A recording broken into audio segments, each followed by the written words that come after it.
Hi యూట్యూబ్లో పెద్ద పత్తికించా YouTuber Kranth అన్న. నేను దీనికోసం వెయిట్ చేస్తున్నాను.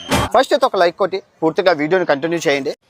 ఈ క్రాంతి అన్న ఆయన స్వతహాగా నాకు బెస్ట్ ఫ్రెండ్ యూట్యూబ్.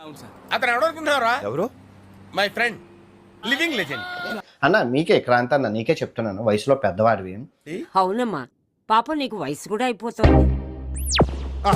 భలే వారండి మీరు, మా గురువు గారికి వయసు అయిపోవటమా? ఈ విఆర్ రాజా, ఈ క్రాంతి వీళ్ళు. కానీ వీళ్ళు ఏం చేస్తున్నారంటే డబ్బులు పెట్టించి ప్యాకెట్ ఆడిస్తున్నారు. ఎంత మహాపాపం అండి.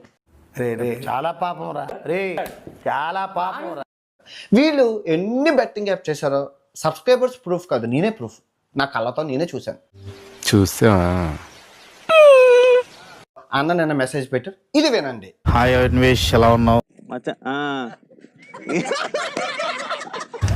సో అదే మైత్ర బ్రో ద్వారా తెలిసింది ఒక వీడియో వదులుతున్నావు అని. వదిలేరా ప్లీజ్ ప్లీజ్. Happy journey.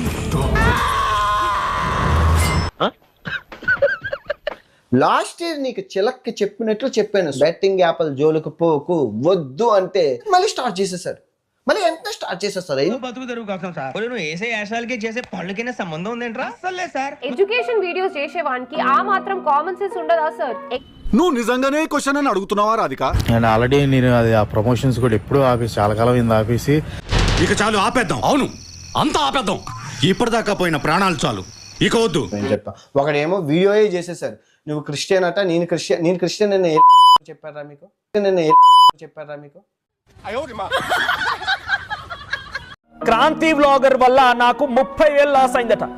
తన 2 గాజులు అమ్ముకోవాల్సి వచ్చింది. ఎవడైనా ఇంట్లో గుద్ద కదపకుండా డబ్బులు సంపాదించేవాడు ఎవరైనా ఉన్నాడా ఈరోజు? గాలికి పోయే కప్ప గుట్టకి తగిలించుకోవడం ఇదే. అంటే నీకు తెలుసు కదా, రీసెంట్ గా మా మదర్ చనిపోయింది. సెంటిమెంట్ తో ఒక ఆయింట్మెంట్ రాస్తున్నావు కదరా. నిజం చెప్పు, నువ్వు ఇంట్లో కూర్చో నీకేం ఖర్చు అవుతుందని చెప్పు. యాడ దొరికింది సంతరా ఇదే? ఇప్పుడు నాకు 10 లక్షలు ఖర్చు పెట్టి ఒక వీడియో చేశాను, దాని మీద ఏమొచ్చింది? బొంగు వచ్చింది.